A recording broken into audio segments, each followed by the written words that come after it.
Right then, guys, very good morning to you all. Thank you for coming. Thank you for watching. This is our third podcast, Bubble and Squeak podcast, that we're doing. And our guests today are Kirsty and Matt from the My Hospitals charity. So welcome, guys. How are you doing? Thank you. You? Good, thanks. Yeah, great.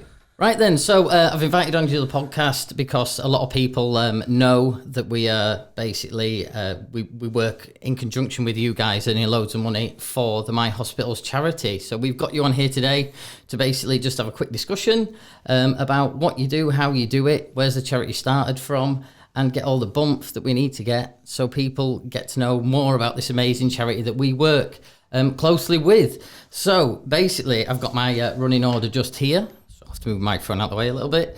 So on Facebook then, with the My Hospitals charity, you have got 662 likes at the moment. We're looking to hopefully increase that for you, get it above 1,000 by the time that this podcast goes out, if that's okay with you guys. That'd be great, fantastic. Right then, so as I said before, we work very closely with you.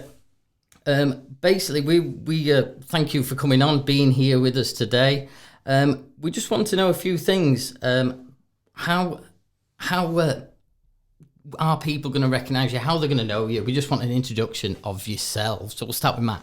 Okay, so I'm Matt England. I have worked at Mid Yorkshire Hospitals Trust for about 5 years, and 2 years ago got involved in My Hospitals charity, which is the charitable arm of the Trust.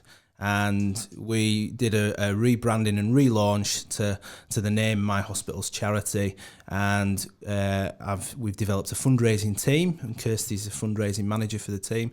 And so for the last 2 years, we've been developing the charity and really sort of pushing its profile, raising money to provide extra equipment and resources for patients that kind of goes beyond what the NHS would normally provide. So it's those kind of extras that make the kind of experience of being in hospital that bit better for people. Oh, right, great, fantastic. So then, Kirsty, with your role in the My Hospitals charity, then what do you do? What is your part?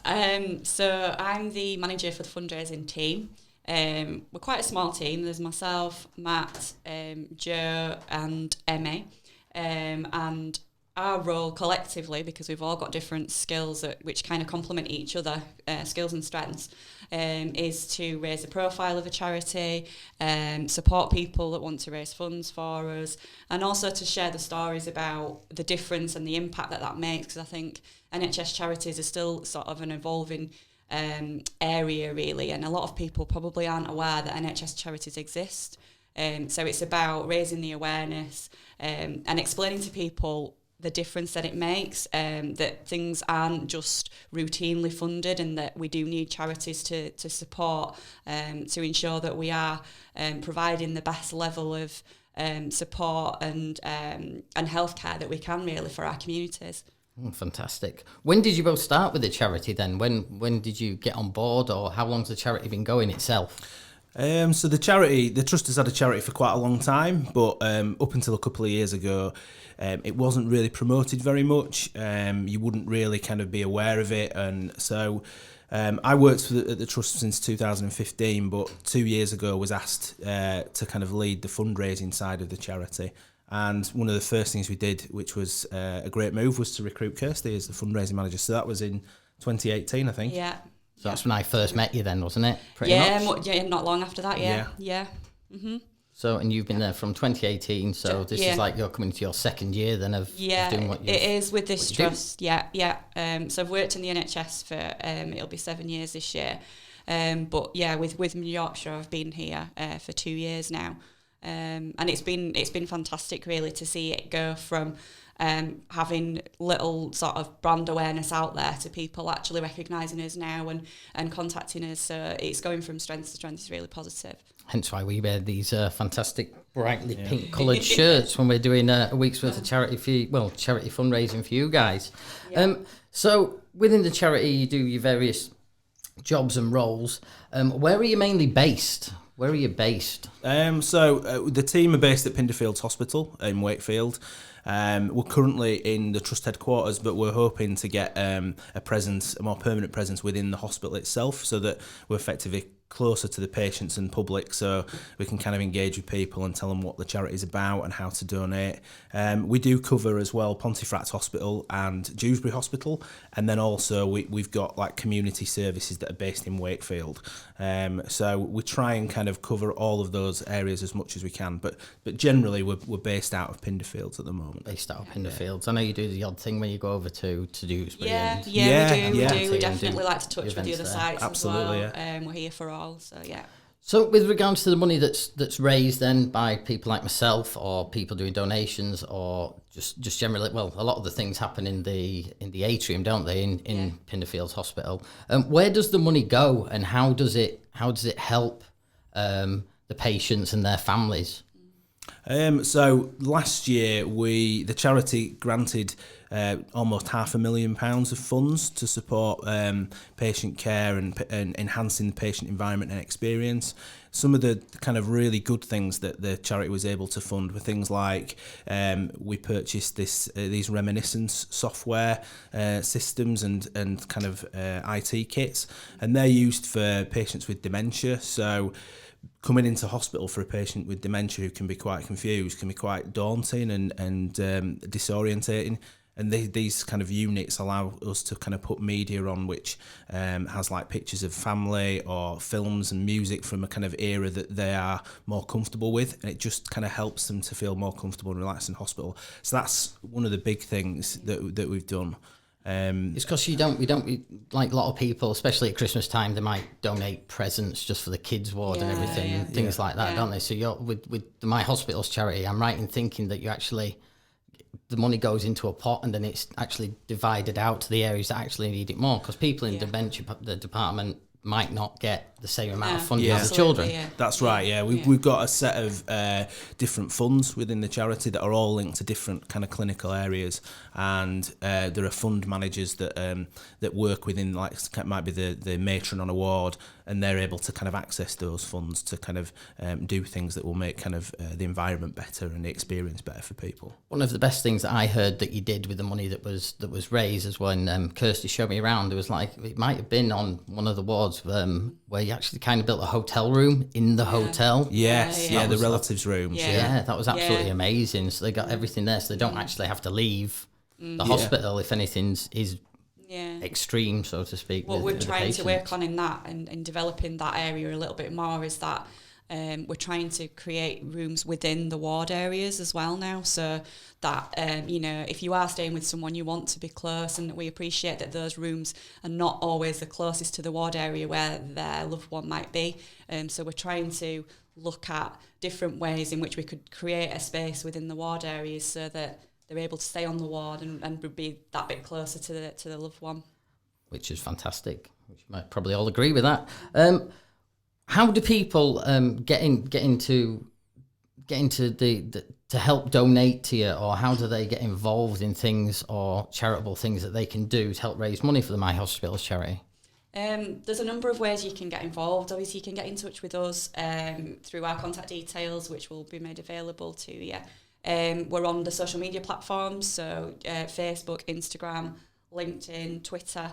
We've also got a website, a page within the Mid Yorkshire Hospitals NHS Trust website. We're also on Just Giving as well. And we've also recently signed up to a platform called Easy Fundraising, which is a really easy thing to do, pardon the pun. But if you sign up to Easy Fundraising, do your usual supermarket shop, Amazon shop, we receive a donation in kind from the companies. So it's no cost to yourselves, but we get some money back as a result of your usual supermarket shop. Oh, so what we'll do then is when this video goes out and this podcast goes out and on Facebook, we'll get the link for that and we'll put it in the comments below so people can then basically donate. It doesn't have to be their money, it's just getting a donation from it, which again is fantastic. Yeah, it's brilliant. That'd be great. Thanks. Right then, so with doing what you do, obviously, I'm guessing you find a lot of rewarding things with it's either patients or their families. Have you got any that actually spring to mind, or the one that is the most rewarding for yourself, Matt, and for yourself, Kirsty? I think in terms of the relatives rooms that Kirsty mentioned, that I think is something that, as somebody who experienced when my dad was in hospital towards the end of his life, if we'd have had that ability to be able to kind of stay and be close, I think that would have made quite a big difference. And so things like that we've put in place, I think, make a big difference to kind of patients and relatives, and so that kind of sticks in my mind in particular. I think the things like the visual light panels that we've put we've funded in Dewsbury, which are kind of like an LED screen. So it means that when children are having kind of diagnostic tests, we can put kind of either calming images on, or things that can kind of keep them distracted from kind of what's going on in terms of the test. Do you have a specific family or scenario that has personally touched you and made you proud of what you actually do? For me, it's I've got a personal connection with the dementia side of the work.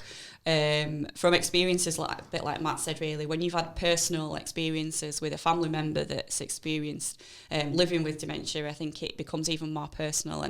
And for me, it's a big passion of mine, and I know that the dementia software that's been funded has made a massive impact. And there was one particular story that was shared by a member of the team, which was that they'd got a patient on the ward.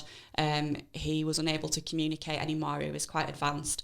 His wife would come every day and visit. And there was one particular day when they got the software out and they played some of the music. And for the first time, he actually started to sing and they held hands. So for me, that just proves that the power of music, but also the power of just thinking outside the box. And actually it was something quite simple just by putting the music on. And it was a really moving thing. Obviously all the ward staff were in tears, and the wife was absolutely overwhelmed because he'd not sort of communicated for a very, very long time. So it's those kind of things that make a massive difference. So for me, that's probably the big one. Yeah, that's a bit unreal, that, isn't it? It's crazy. It's mental how little things can change somebody's mindset or something, twig something off in the mind to make them realise again. It's unreal. With regards to events, what you do, what kind of events do you do for the people out there, just so they can see? I mean, we've done a couple of things ourselves, like we did a static bike ride, not this Christmas gone, the Christmas before, that basically was a bike ride that we did on, like I said, on static bikes. But we actually, myself and Diddy, actually rode the distance between all three of the hospitals. So what other things do you do to get money? Like I mentioned the atrium before in Pinderfields, where people can see on your website and on your Facebook. Yeah. What things do you do?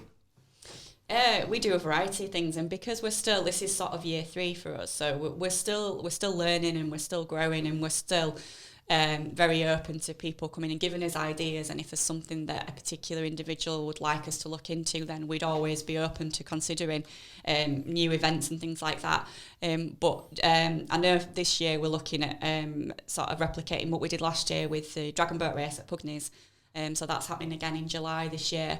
That was a huge success for us last year, so we're definitely going to be looking to be part of that again this year.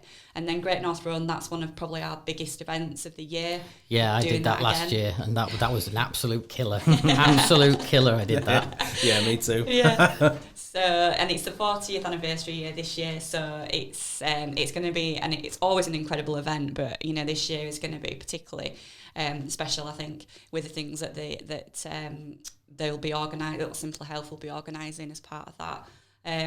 And Christmas is always a great time for us as well. We get, we're always overwhelmed by the offers of local choirs that come in and things like that. And it just breaks the atmosphere a little bit in that main entrance area when people are coming and going. And it just gives them that opportunity to stop and break away from whatever it is that they're It does perk people up a bit. I've seen that myself when we've been in. Obviously, my granddad that's been in quite recently, but it does.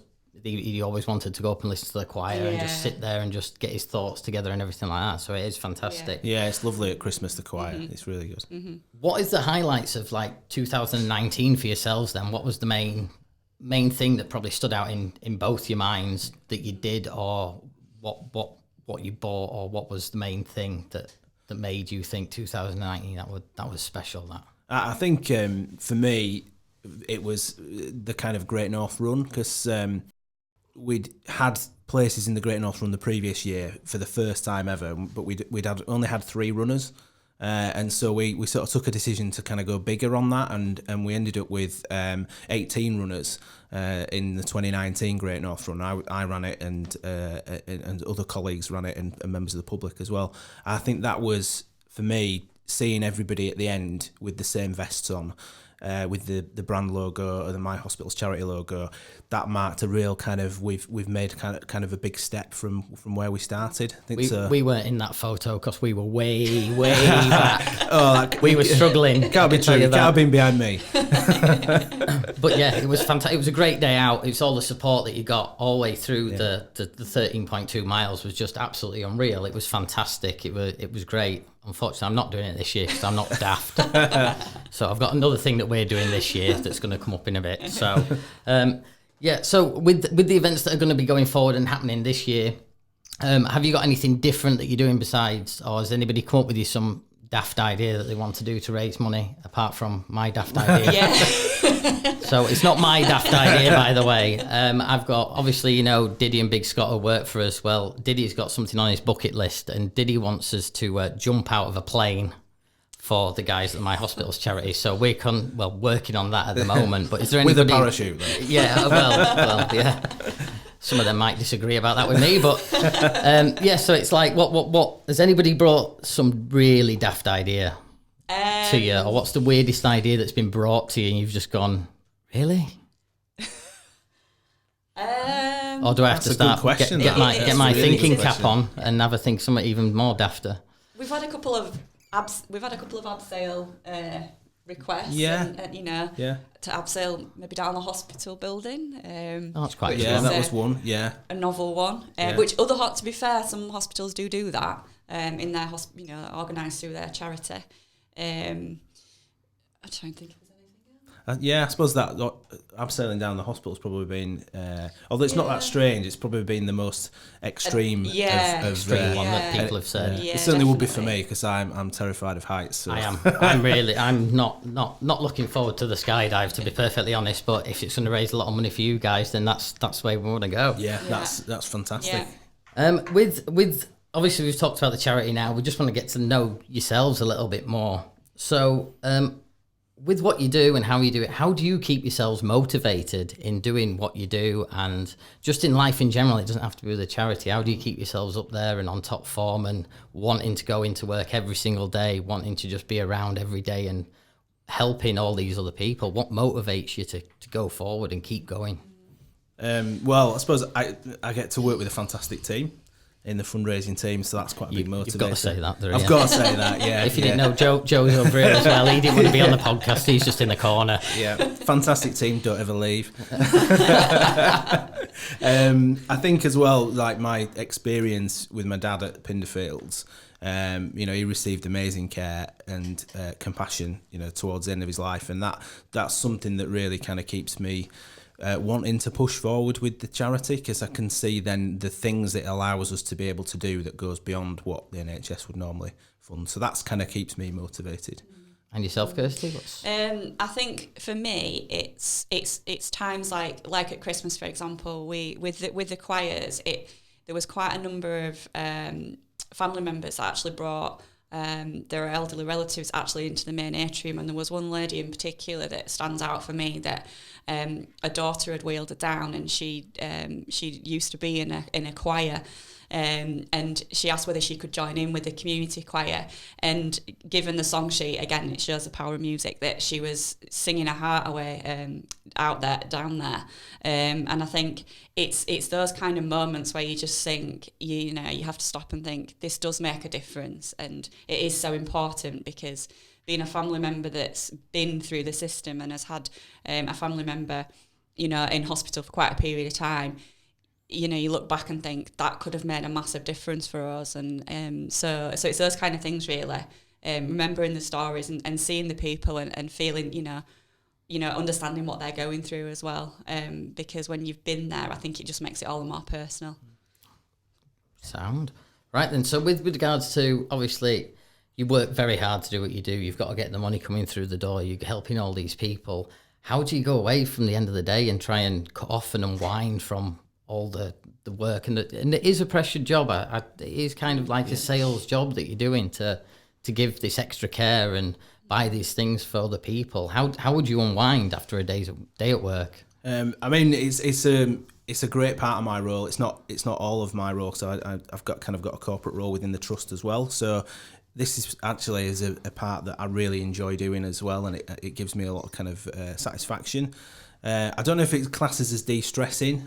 Not at the moment anyway, but I'm a massive Leeds United fan, and and season ticket holder. That's been more stressful the past couple of weeks. Exactly. So I would normally say that going to watch the football would be my way of de-stressing, but not so much at the moment. Definitely not. Right, and Kirsty, go on then, what's yours then? So for me, it would probably be the typical female thing to say, which would be shopping. Just to break away, and I do like going out, spending time with my family, but shopping probably has to be the key one. But it does kind of become a little bit of a way of life, because even when you're out shopping, you kind of come across things and you think, oh, that's a really great idea, or it's always kind of in the back of your mind, no matter where you are or what you're doing. But I think that's the great thing about it, because there's probably no other job in the world that would be like this.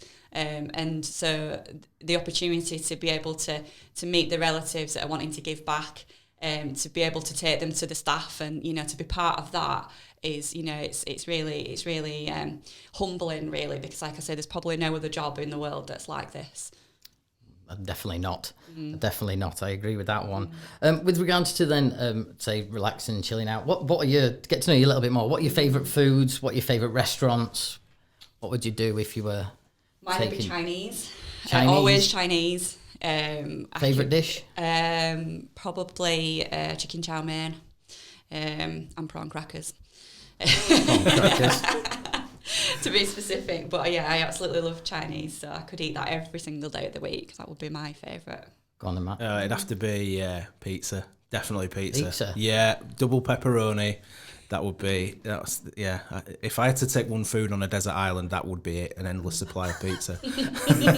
Just getting shipped in and dropped in. Pretty much, yeah. Just leave me there with pizza, I'll be all right. But if you could have a meal with 3 people, dead or alive, which 3 people would it be around that table with you? So for me, I think first would be my great granddad Edward England, who he fought in World War One. I think that'd be really interesting to speak to him about his experiences. Second would have to be total Leeds legend Vinnie Jones, because he scored a cracking volley at Elland Road in my first ever game when I was about 10. And that sticks in your mind. Sticks in my mind, and yeah, it's a bit of a legend. And a third would be, probably like Buzz Aldrin, who was the second man on the moon, because I think... Why the second? Well, do you know what? I was asked that earlier on by these two as to why the second. I think because he led quite an interesting life after he'd been on the moon as well, and so I think apart from the fact that he's obviously stepped on the moon, which is an amazing achievement, there's a whole load of other stuff around his life that I think would be quite interesting. Just to get him delve into it and see what he's about. Yeah. Go on then, Kirsty. I think I it's a difficult one for me, really, because I'd probably see him more towards family as picking my 3 than as opposed to someone of a celeb status. And I'd probably say my grandparents, which is cheating really, because that'd make 4 instead of 3. But just because none of them are here anymore, so I think I'd love to be able to have dinner with them and just see what, how they feel that I've grown up, because they were quite young when I passed away. So I think that for me, and my granddad was a mental health nurse as well, so I've started to delve a bit deeper into where he worked, which is quite well known, where I live in Huddersfield, so it's quite well known where he worked, and so looking at the history and things like that, which when I was younger and when he was here, I probably never fully appreciated or understood. So for me, it'd probably be all 4 of my grandparents. All 4 of your grandparents. Yeah. With regards to a night out then, what is your ideal night out? Is it a quiet night out, or is it going out and just... Mine would probably be a quiet one. More like. See, all the worst say that, because that's an absolute fib.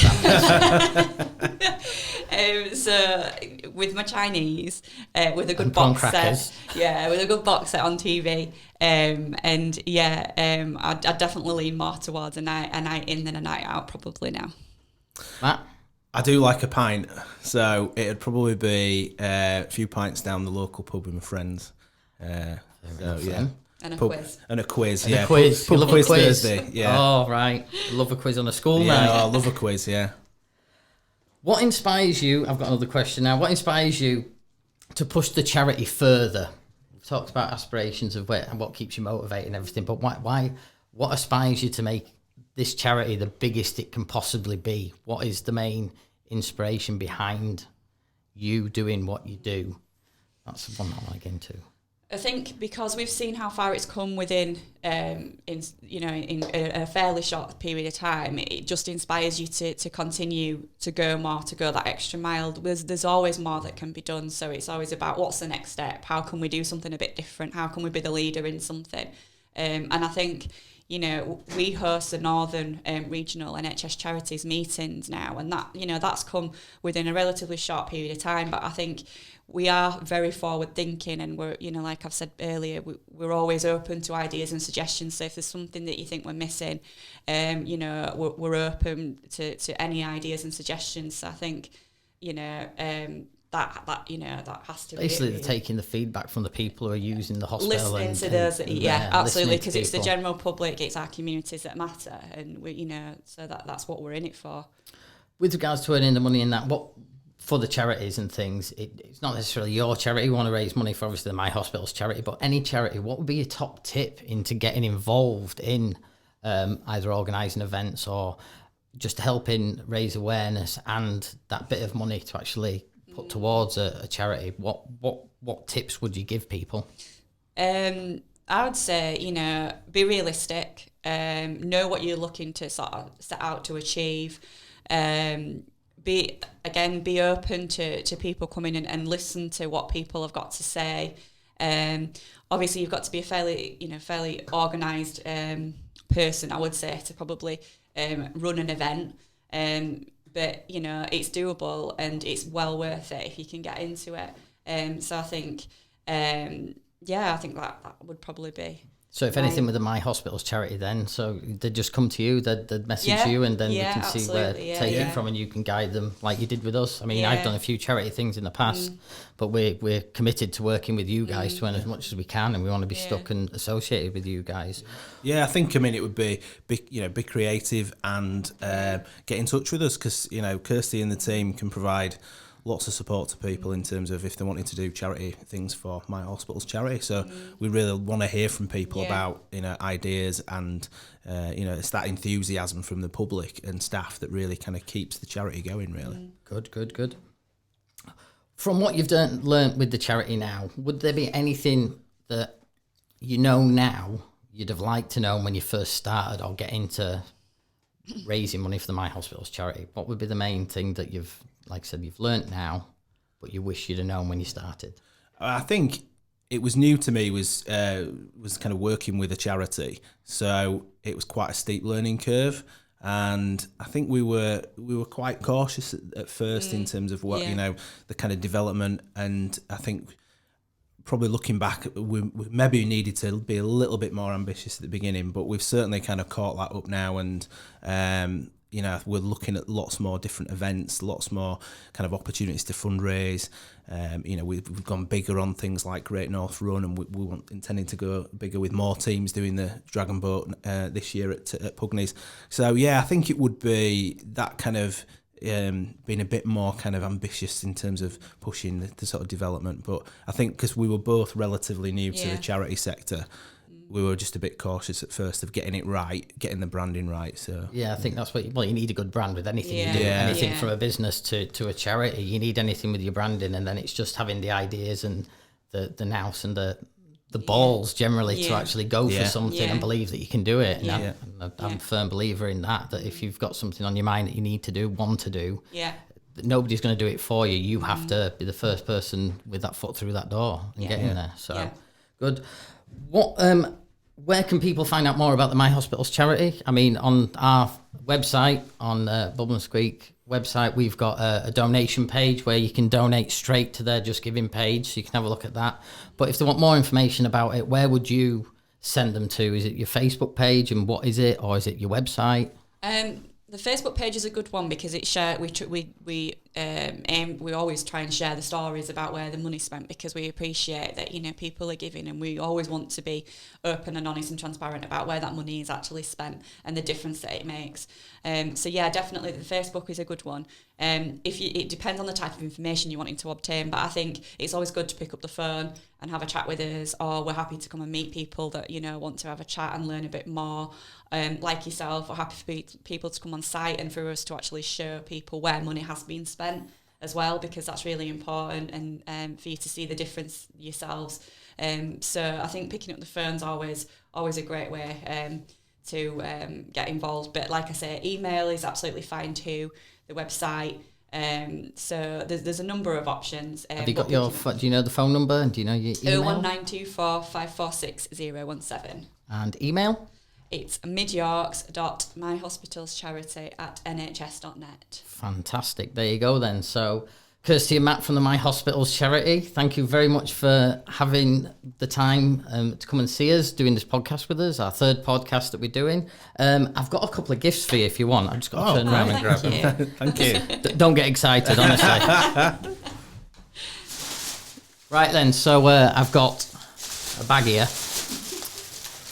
Got a bag here with some goodies in. So if you want to pick a goodie out of it. Oh, just wrecking the joint. Ladies first. Are we allowed to look? You can have a look if you want. Yeah, have a look. Have a look. If you pull it out, I can tell you what it is. That is our super duper Breeze. That's for your office, that. So if you have any stinky workers, then just give them a spray with that. Do you want that one as well? Same, yeah. You want the same? Yeah. You can have that. Leave that in my car. I've got 2 boys. Oh, there you go. That's fine. So that's a bit of our Breeze then for your fabric and upholstery deodorizer. Right, guys, thank you very much for, like I said, being on our podcast. Thank you to Josh and Leanne from Get Your Media as well for lending us the studio for the 30 minutes we've done this. If you need any more information about it, look up My Hospitals Charity, find our website, obviously get in touch with Kirsty. And that is it, guys. Thank you very, very much. Have a great day. Yeah. And Thanks for your support. see you later. Not a problem. Right, have a good one. Thank See you later, you. guys. Thank you for watching. Bye. Bye. Bye.